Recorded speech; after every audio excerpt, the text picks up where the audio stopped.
Hello everyone. तो देखो, सबसे इंपॉर्टेंट चैप्टर शुरू करते हैं, एसिड बेसिस एंड सॉल्ट। यहाँ पे आपको देखने को मिलेगा काफी बेसिक चैप्टर है। हम स्कूल लेवल पे पढ़े होते हैं इस चैप्टर को। क्लास 10th के सिलेबस में ये ऑलरेडी इंक्लूडेड है। आप एनडीए के प्रिपरेशन के लिए इसे सबसे पहले अच्छे से सीख लेना। तो सबसे पहली बात आती है एसिड एंड बेस की। तो आपको पता है हमारे डे टू डे लाइफ में हम कई सारे सब्सटेंस के बारे में देखते हैं, जैसे देखो विनेगर हो गया या फिर लेमन हो गया। इनमें प्रेजेंट होता है acid, they have a sour taste. You can see here acid is a substance which is sour in taste, right? And similarly we know that there are some cleaning agent like washing powder, they contain base has a bitter taste. So on the basis of taste we can identify acid and base. And salt is a acid base neutralization product. We know that acid is a substance which donate H plus ion. Base is a substance which gives OH minus ions. These ions combine to give water. Base gives cation and acid gives anion. These cation and anion combine together to form salt. You can see here HCl. This blue color ion is H plus and red colored ion is chloride. When it is added to water, bond between hydrogen and chlorine is broken and ion gets separated. So you can see acid dissociate to give H plus ion and Cl minus ions. Similarly, you can see for base NaOH, sodium hydroxide, it dissociate when dissolved in water, gives Na plus as a cation and OH minus as a anion. So according to Arrhenius theory, we can define that any water soluble substance which gives H plus ion on dissolution in water is called as acid, and the substance which on dissolution in water gives hydroxide ion is called as base. A third diagram is for salt. We know that sodium chloride is called as common salt. In our daily life we use this salt for cooking and many other purposes. You can see sodium and chloride, when dissolved in water, both ions get separated. So we know that acid, base and salt dissociates to give ions, and these substances are also called as electrolytes.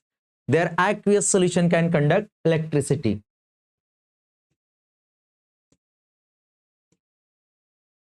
So main point is how to identify whether the given substance is acid and base.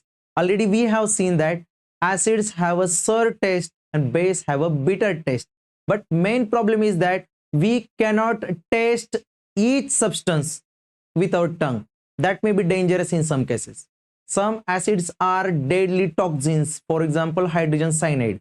So testing that substance will not be suitable method to detect whether the given substance is acid or base. So in laboratory we uses some certain substances. हम कुछ ऐसे substances को use करते हैं जो acid and base को तुरंत detect करता है। उन सब्सटेंस को हम बोलते हैं इंडिकेटर्स। इंडिकेटर्स भी तीन टाइप के होते हैं। कुछ इंडिकेटर्स नेचुरली अवेलेबल है, कुछ सिंथेटिक होता है, एंड कुछ इंडिकेटर्स ऑल फैक्ट्री होते हैं। उनके स्मेल चेंज होते हैं एसिड एंड बेसिक एनवायरनमेंट के लिए। तो सबसे पहले बात करेंगे नेचुरल इंडिकेटर्स की। तो पहला इंडिकेटर है litmus. Litmus are derived from lichens. Actually CBSE का अगर 10th स्टैंडर्ड का बुक आप रीड करोगे तो डू यू नो सेक्शन के अंदर यह इंफॉर्मेशन दिया है कि लिटमस जो है वो कहां से डिराइव करते हैं, तो लाइकेंस से डिराइव करते हैं। ओके, तो लाइकेंस का जो कलर है वो एसिड एंड बेस के अकॉर्डिंग चेंज होता है। जनरली एसिड मीडियम में red colour and basic medium में blue colour. Okay, so litmus, we have studied about litmus, you know. Next thing is red cabbage leaves. These red cabbage leaves can be used as a natural indicator, and even we can use turmeric. It is present in our household calamities. हल्दी को भी use कर सकते हैं. हल्दी का colour acidic medium में yellow होगा, न्यूट्रल में भी येलो होगा, लेकिन जैसे बेसिक मीडियम में ऐड करेंगे इसका कलर बन जाता है ब्राउन, रेड ब्राउन टाइप का कलर डेवलप हो जाएगा. काफी इंटरेस्टिंग है, आप घर पे भी करके देख सकते हैं. थोड़ा सा हल्दी लेना है, उसमें सोप सॉल्यूशन मिलाना है, अच्छे से शेक करना है, आपको दिखाई देगा रेड कलर बन जाता है. या फिर कई बार देखा होगा कि कपड़े के ऊपर अगर करी गिर जाएगा, अगर करी में हल्दी प्रेजेंट है और आप उसे साफ करोगे, क्लीन करोगे, तो जो सोप सॉल्यूशन है वो बेसिक नेचर का है, जैसे बेसिक सब्सटेंस हल्दी के कांटेक्ट में आएगा, कलर रेडिश ब्राउन डेवलप हो जाता है. इसके अलावा कई सारे फ्लावर्स हैं जिनके पीटल्स को हम भी यूज कर सकते हैं एज अ इंडिकेटर्स, वो भी कलर चेंज दिखा सकता है. नेक्स्ट है कि सिंथेटिक इंडिकेटर. तो पहला हमारा इंडिकेटर है फिनोप्थैलिन. फिनोप्थैलिन एक सिंथेटिक इंडिकेटर है, जनरली लैबोरेटरी में हम इसे प्रेफर करते हैं, और ये एक बेसिक इंडिकेटर है. बेसिक मीडियम में इसका कलर पिंक होगा, जितना बेस ऐड करोगे उतना पिंक कलर डार्क बनता रहेगा. बट एक्चुअली देखा जाए तो न्यूट्रल मीडियम में कलरलेस है एंड एसिड मीडियम में भी कलरलेस है. So phenolphthalein is used as a basic indicator. Second famous indicator is methyl orange. It is acidic indicator. In acid medium, its color is red. In basic medium, color is yellow, and in neutral medium, color is orange. So remember that methyl orange is acidic indicator. It shows red color in acidic medium. And third category is olfactory. We know that olfactory मतलब smell से ही पता कर सकते हैं acid है या base है, smell change हो जाता है. तो फर्स्ट है कि क्लोव ऑयल, सेकंड है वैनिला एंड थर्ड है ओनियन. अगर आपको डिटेल में और भी इसके बारे में पढ़ना है तो 10th स्टैंडर्ड के एसिड बेसिस सॉल्ट इस चैप्टर में आपको इसके डिटेल्स मिल सकते हैं.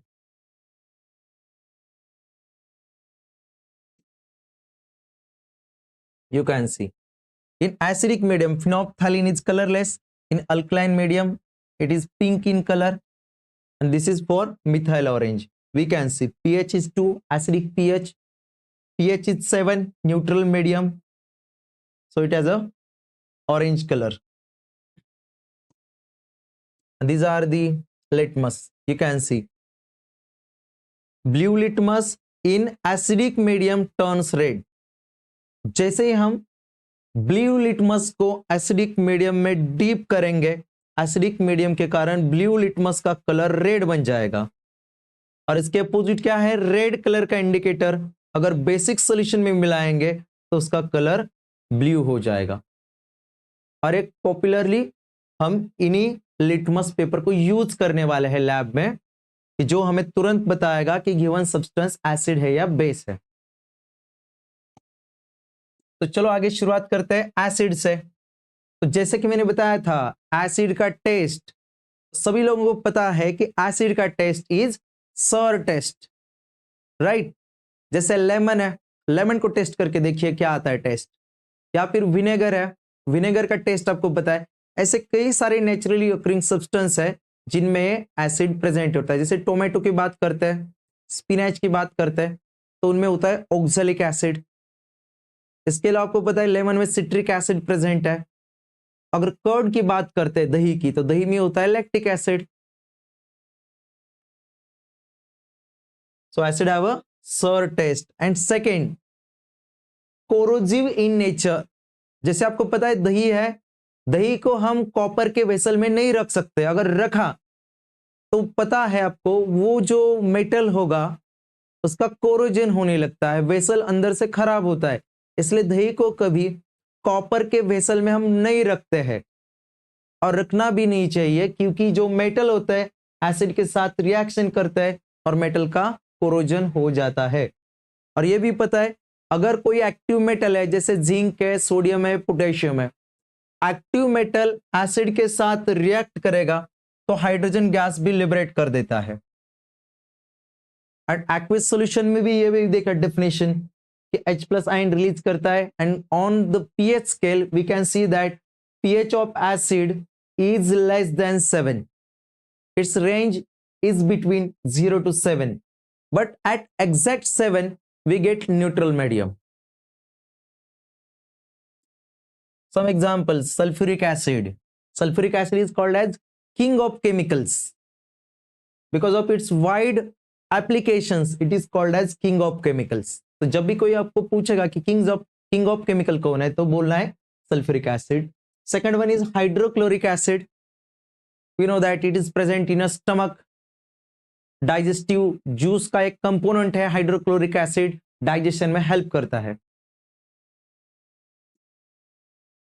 We know that aluminum, iron, they are reactive metals. Once they come in a contact with acid, corrosion takes place. Therefore, acids are stored in a glass container. Glass एक inert material है. Glass के बारे में भी हम आगे पढ़ने वाले हैं. ग्लास एक मिक्सचर है, कई सारे सिलिकेट्स प्रेजेंट होते हैं, कैल्शियम सिलिकेट एटसेट्रा. लेकिन यहाँ पे ये जो लिखा है कि they are stored in glass container, but एक एक्सेप्शन है, ध्यान रखना.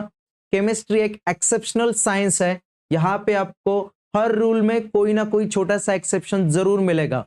अगर हम बोलते हैं कि एसिड को ग्लास वेसल में रखते हैं, तो एक इसका लिमिटेशन है हाइड्रोजन फ्लोराइड HF, जैसे हम मानते हैं ना HCl हाइड्रोक्लोरिक एसिड. तो HF क्या है? Hydrofluoric acid. हाइड्रोफ्लोरिक एसिड को हम ग्लास कंटेनर में नहीं रख सकते, क्योंकि इसका डिसएडवांटेज है कि ये ग्लास वेसल में जो सिलिकेट मटेरियल है उसके साथ रिएक्ट होता है, सिलिकेट को डिसॉल्व करता है, तो उसे हम ग्लास वेसल में स्टोर नहीं करते. Next is type of acids. So first classification is based on the basis of source or occurrence. So first category is organic acids or natural acids. जो एसिड प्लांट्स एंड एनिमल से derive करते हैं उन्हें हम बोलते हैं organic acids. लेकिन कुछ ऑर्गेनिक एसिड हम लैब में भी सिंथेसाइज कर सकते हैं, एंड मैक्सिमम हम करते हैं. तो देख सकते हैं these are obtained from natural sources such as fruits, animal products. जैसे मानो कि लैक्टिक एसिड, मिल्क है, मिल्क में हम लैक्टोबैसिलस ऐड करेंगे, फर्मेंटेशन होगा मिल्क का, मिल्क में शुगर होता है लैक्टोज, लैक्टोज शुगर का फर्दर ऑक्सीडेशन होकर बनता है lactic acid. Second is tartaric acid. It is present in tamarind. इमली में प्रेजेंट होता है. इमली का टेस्ट देखो, खाया होगा, बीटर टेस्ट है. ये बीटर टेस्ट आता है टार्टरिक एसिड के कारण. Second category is mineral acid. Generally पहले दिनों में इन एसिड को मिनरल से डिराइव करते थे, इसलिए इनका नाम है मिनरल एसिड्स. जैसे देखो हाइड्रोक्लोरिक एसिड है, सल्फ्यूरिक एसिड है, इन्हें हम इनऑर्गेनिक एसिड भी बोल सकते हैं. You can see there are some examples of organic acids. जैसे कि पहले डिस्कस किया कि oxalic acid. Oxalic acid is present in spinach, tomato. इसके अलावा गुआवा प्लांट में भी प्रेजेंट होता है. जो अमरूद होता है ना, अमरूद में भी प्रेजेंट होता है oxalic acid.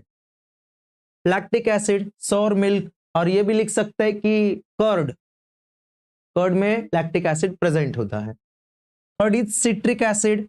It is present in a lemon, orange etcetera. Citric, why name it citric?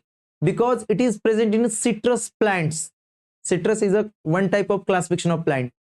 तो मोस्टली जो सिट्रस कैटेगरी के लेमन टाइप के जो प्लांट्स होते हैं उनमें ये एसिड प्रेजेंट होता है. फॉर्मिक एसिड, तो नाम से ही पता चलेगा फॉर्मिका. इन ग्रीक फॉर्मिका का मतलब होता है रेड एंड, लाल चींटी. कभी काटा होगा लाल चींटी में, तो देखो रेड कलर का वहां पे रैशेस आने लगते हैं और खुजली होने लगते हैं उस एरिया में. तो वो क्यों हो रहा है? क्योंकि चींटी जब काटती है तो फॉर्मिक एसिड हमारे बॉडी में इंजेक्ट हो जाता है और बॉडी का ह्यूमन मैकेनिज्म उसके अगेंस्ट काम करना शुरू हो जाता है.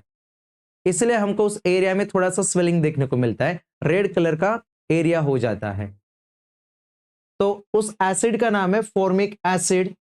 और रेड एंड के अलावा ये प्रेजेंट होता है हनी बीज में.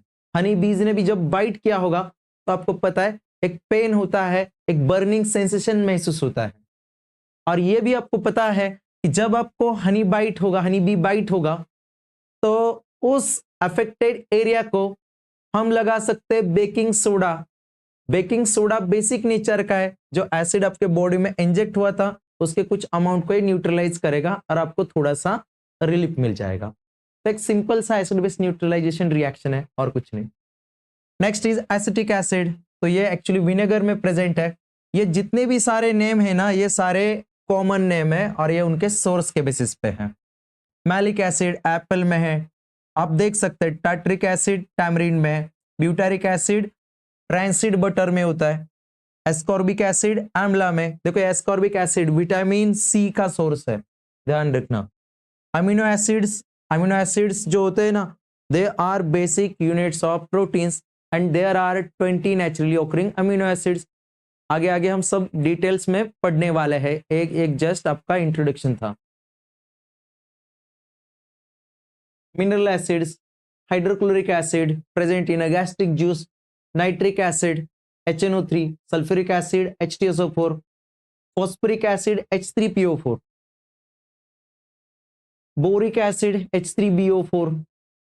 It should be H3BO3, right? There is some typing mistake. Boric acid is H3BO3. It is present in a powder. आपको पता है जो अनाज स्टोर करते हैं, जैसे चावल है, राइस है, एक व्हाइट कलर का पाउडर मिलाते हैं। वो व्हाइट कलर का पाउडर जो है वो होता है बोरिक एसिड। एक माइल्ड इंसेक्टिसाइड है, इंसेक्ट को किल करता है। या फिर आपको पता है कैरम खेलते होंगे, तो कैरम बोर्ड के ऊपर जो व्हाइट कलर का पाउडर डाला जाता है दैट इज बोरिक एसिड। तो फॉर्मूला है H3PO3। Next is hydrobromic acid HBr, hydroiodic acid HI, hydrofluoric acid HF। तो जैसे मैंने पहले बताया कि हम सारे एसिड को ग्लास वेसल में स्टोर कर सकते हैं, एक्सेप्शन इज हाइड्रोफ्लोरिक एसिड, क्योंकि ये जो एसिड है एक वीक एसिड है लेकिन ग्लास वेसल के साथ रिएक्ट करता है। And last category is perchloric acid HClO4।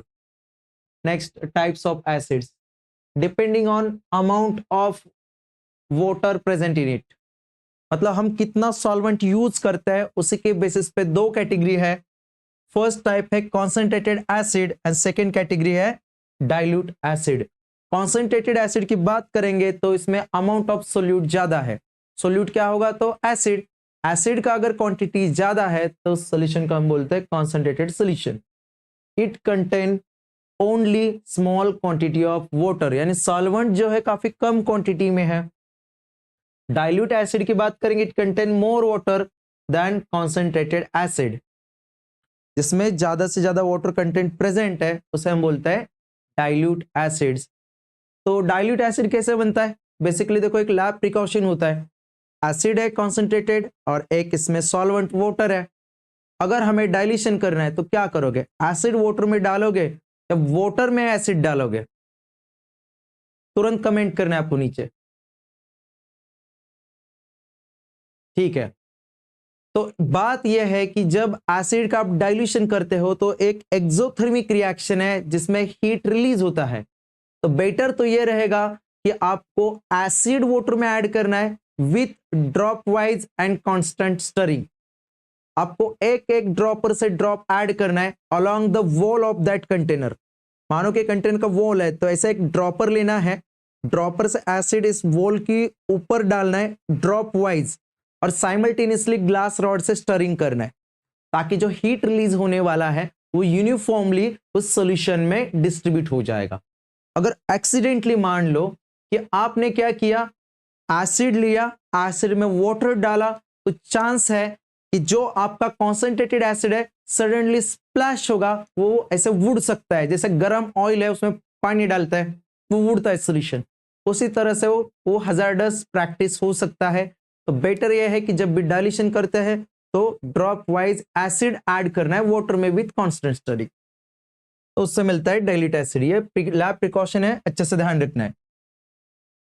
Okay, the same बात यहां पे बताई गई है। Water is added in acid slowly with constant stirring. So there are some properties of acids. Acids react with metal to form salt and hydrogen gas. We know that acid जो है active metal के साथ react करता है and active metal acid का जो hydrogen है hydrogen को लिबरेट कर देता है। फॉर एग्जाम्पल एक एसिड है H2SO4 और उसमें हम ऐड करेंगे जिंक डस्ट, तो जिंक मेटल हाइड्रोजन को लिबरेट करेगा, हाइड्रोजन गैस लिबरेट होने वाला है और सॉल्ट बनेगा zinc sulphate.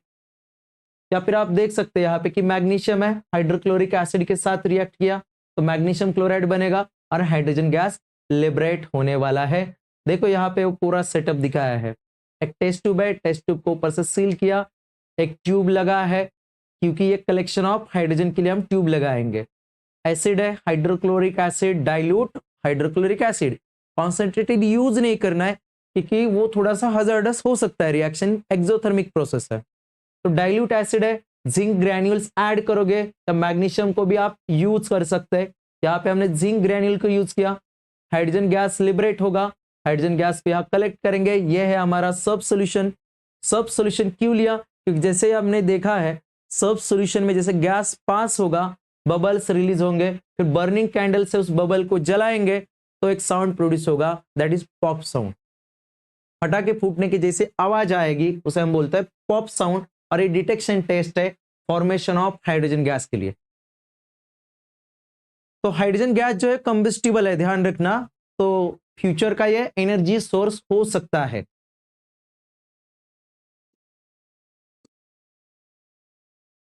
So second type of reaction of acids with metal carbonates and bicarbonates। जैसे कि मैंने पहले बताया था आपको कि बी स्टिंग होता है, एसिड आपके बॉडी में इंजेक्ट हो चुका है तो उस एरिया पे हम बेकिंग सोडा अप्लाई करते हैं। बेकिंग सोडा का नेचर है बेसिक और जो एसिड था उसके साथ वो रिएक्ट होता है, एसिड के इफेक्ट को न्यूट्रलाइज करता है। या फिर आपको पता है जब वास्प ने बाइट किया होगा, आपको पता है मड वास्प एक इंसेक्ट होता है, अगर उसने बाइट किया तो उसका जो स्टिंग होगा, स्टिंग में बेसिक सब्सटेंसेस प्रेजेंट होते हैं, उसको अगर न्यूट्रलाइज करना है तो थोड़ा सा एसिटिक एसिड सॉल्यूशन हम उस अफेक्टेड एरिया पे लगाते हैं। सेम प्रोसेस होता है, बी का जो वास्प का जो वेनम है उसे न्यूट्रलाइज करेगा विनेगर, राइट, विनेगर अप्लाई करना है, विनेगर उसको न्यूट्रलाइज करेगा और आपको थोड़ा सा रिलीफ मिल जाएगा। तो सेम रिएक्शन होता है यहाँ पे कि एसिड है मेटल कार्बोनेट के साथ रिएक्ट करेंगे तो ऑब्वियस है product will be salt and water. लेकिन जब भी कार्बोनेट के साथ रिएक्शन होगी तो एक गैस लिबरेट होता है, दैट इज कार्बन डाइऑक्साइड। यहाँ पे आप पूरा इसका बैलेंस्ड केमिकल इक्वेशन देख सकते हैं। सोडियम कार्बोनेट ये कंपोनेंट किसका है? तो वॉशिंग सोडा का। हाइड्रोक्लोरिक एसिड ऐड करेंगे, common salt, water and carbon dioxide gas जो है वो रिलीज होने वाला है। ओके, तो कार्बोनेट कहाँ प्रेजेंट है? तो हमको पता है जैसे लाइमस्टोन है, चौक है, मार्बल है, इसमें कैल्शियम कार्बोनेट प्रेजेंट होता है, यहाँ पे देख सकते हैं। Okay, calcium carbonate CaCO3। Next reaction acid and base. So acid and base react together to form salt and water, and this is a very popular reaction called as neutralization। देख सकते हैं एसिड ऐड करो, base add करो, reaction के बाद salt and water बनेगा, this is called as neutralization reaction.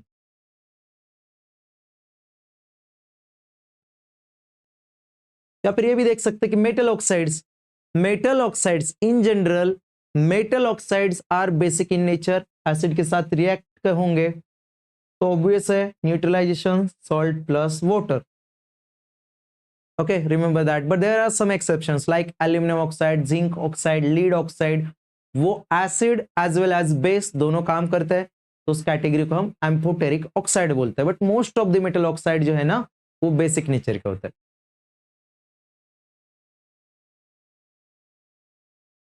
Next classification strong and weak acids. तो strong and week ये जो दो कैटेगरी बने हैं ना वो एक्सटेंट ऑफ डिसोसिएशन के ऊपर बने।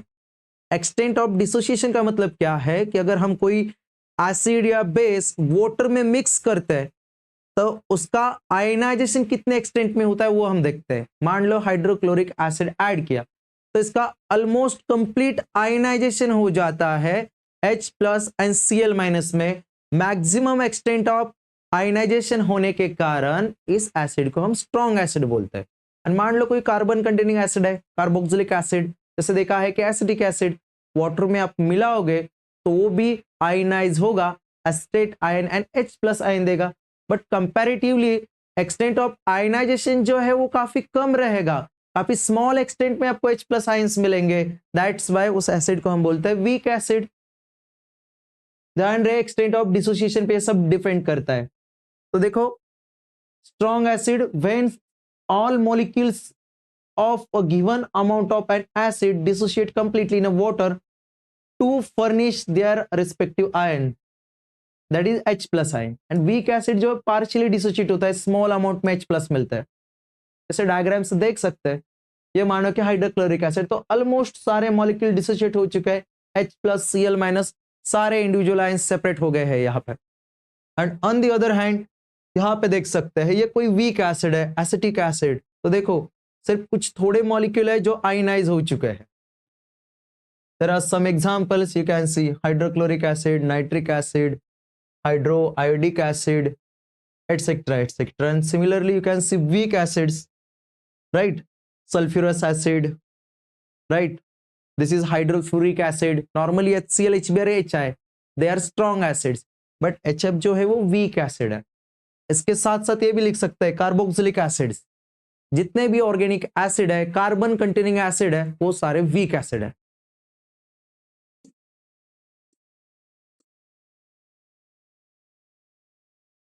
तो ये था सारा सेक्शन एसिड के बारे में।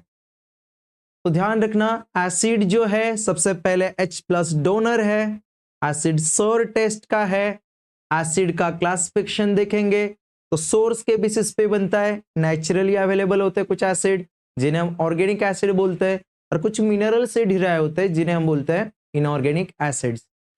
इसके साथ साथ एक्सटेंट ऑफ डिसोसिएशन के बेसिस पे भी देखा है, स्ट्रॉन्ग एसिड्स होते हैं, वीक एसिड्स होते हैं।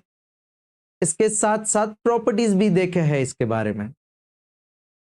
तो नेक्स्ट जो सेक्शन है अभी हम शुरू करेंगे दैट इज बेसिस। तो एसिड के एग्जैक्ट अपोजिट प्रॉपर्टी बेस के लिए होते हैं। एसिड के जो प्रॉपर्टी होते हैं ना उसके एग्जैक्ट अपोजिट प्रॉपर्टी बेस के होते हैं। इसलिए तो बेस जब एसिड के साथ कंबाइन होता है तो एसिड को न्यूट्रलाइज कर देता है। एसिड के बारे में देखा सर टेस्ट, तो बेस का टेस्ट बिटर रहेगा, राइट। और एक इसका प्रॉपर्टी है कि बेसेस हैव अ सोपी टच, बट ध्यान रहे जब आप बेस को टच करोगे तो कॉन्सेंट्रेटेड बेस को डायरेक्ट टच नहीं करना है। जैसे सोडियम हाइड्रोक्साइड है, स्ट्रॉन्ग बेस है, या पोटेशियम हाइड्रोक्साइड है, स्ट्रॉन्ग बेस है, डायरेक्ट स्किन के कांटेक्ट में आएगा तो स्किन पे उसका कोरोसिव एक्शन होगा, तो स्किन के ऊपर बर्निंग प्रोड्यूस कर सकता है। तो बेटर है कि आप डाइल्यूट बेस को चेक कर सकते हैं, काफी स्लिपरी टच रहेगा। या फिर जैसे कि देखा है कि बेकिंग पाउडर या फिर वॉशिंग पाउडर देख सकते हैं एकदम स्मूथ टच होता है, थोड़ा सा पानी मिलाएंगे हाथ पे लगा के अप्लाई करके देखो एकदम स्मूथ टच आएगा। तो ये भी इसका प्रॉपर्टी है। और जैसे देखा है तो ये OH माइनस आयन डोनेट करता है हाइड्रोक्साइड आयंस। एग्जाम्पल देख सकते हैं sodium hydroxide, it is called as caustic soda. Second example is potassium hydroxide, KOH. It is called as caustic potash.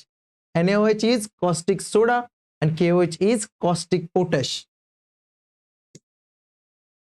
And we know that there are some bases which dissolve completely in water. They are called as alkalis. जैसे देखा यहाँ पे NaOH and KOH। उसके साथ साथ ये भी देखते हैं अमोनियम हाइड्रोक्साइड NH4OH, जो बेस वाटर में कंप्लीटली मिक्स होता है उस बेस को हम बोलते हैं अल्कलीज, राइट। तो ध्यान रहे सारे अल्कली बेस होते हैं, लेकिन इसका मतलब ये नहीं कि सारे बेस अल्कली होंगे। So all bases do not dissolve in water except alkalis. ध्यान रहे सारे अल्कलीज बेस है लेकिन सारे बेस अल्कली नहीं हो सकते। जैसे कैल्शियम कार्बोनेट है, मानो कैल्शियम कार्बोनेट बेसिक नेचर का है बट वाटर में वो डिसॉल्व नहीं होता, होगा भी तो पार्शियली डिसॉल्व होता है, तो उसे हम अल्कली नहीं बोल सकते। Properties, so there are so many theories of acid and basis.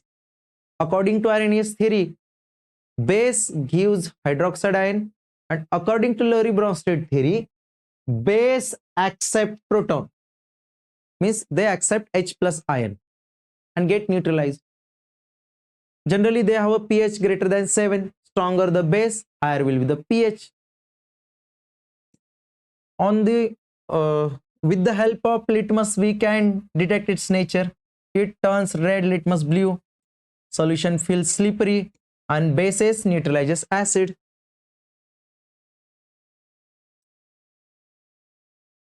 There are some reactions. So first one is base dissolve in water, react with metal to form salt and hydrogen gas. जैसे देख सकते हैं zinc है, sodium hydroxide के साथ react होगा तो salt बनता है सोडियम जिंकेट Na2ZnO2 और रिलीज होने वाला है हाइड्रोजन गैस। जैसे एसिड के साथ देखा था, हाइड्रोक्लोरिक एसिड हो, सल्फ्यूरिक एसिड हो, नाइट्रिक एसिड हो, उसके साथ आप जिंक मेटल को जब रिएक्ट करोगे तो मिलने वाला है सॉल्ट प्लस हाइड्रोजन गैस। तो सेम प्रोसेस बेस के साथ भी होता है। NaOH and zinc gives sodium zincate as well as hydrogen gas. Reaction of non-metal oxide with bases. We know that non-metal oxides are basic in nature. Non-metal oxides are acidic in nature and metal oxides are basic in nature. तो देख सकते हैं कि carbon dioxide है, acidic nature का है। Calcium hydroxide is a base, तो carbon dioxide calcium hydroxide react together to give calcium carbonate and hydrogen gas. ये क्या है? कार्बन डाइऑक्साइड का डिटेक्शन टेस्ट है। जैसे कार्बन डाइऑक्साइड गैस है, कैल्शियम हाइड्रोक्साइड का एक्वियस सॉल्यूशन, इसे बोलते हैं लाइम वाटर। लाइम वाटर में जैसे कार्बन डाइऑक्साइड पास होगा तो उसमें व्हाइट कलर का प्रेसिपिटेट डेवलप होता है। वो प्रेसिपिटेट क्या है? तो कैल्शियम कार्बोनेट, और साथ में क्या बनेगा? H2O। तो देखो ये सेम टेस्ट है, detection test for carbon dioxide. जैसे हाइड्रोजन के लिए देखा ना, pop sound. Burning candle hydrogen के पास लेके जाएंगे, बर्न होगा, पॉप साउंड आएगा। तो कार्बन डाइऑक्साइड के लिए क्या करना है? लाइम वाटर लेना है। देखो एकदम ट्रांसपेरेंट है, और जैसे हमने कार्बन डाइऑक्साइड को पास किया, इसमें डेवलप हुआ टर्बिडिटी। टर्बिडिटी क्यों डेवलप हुआ?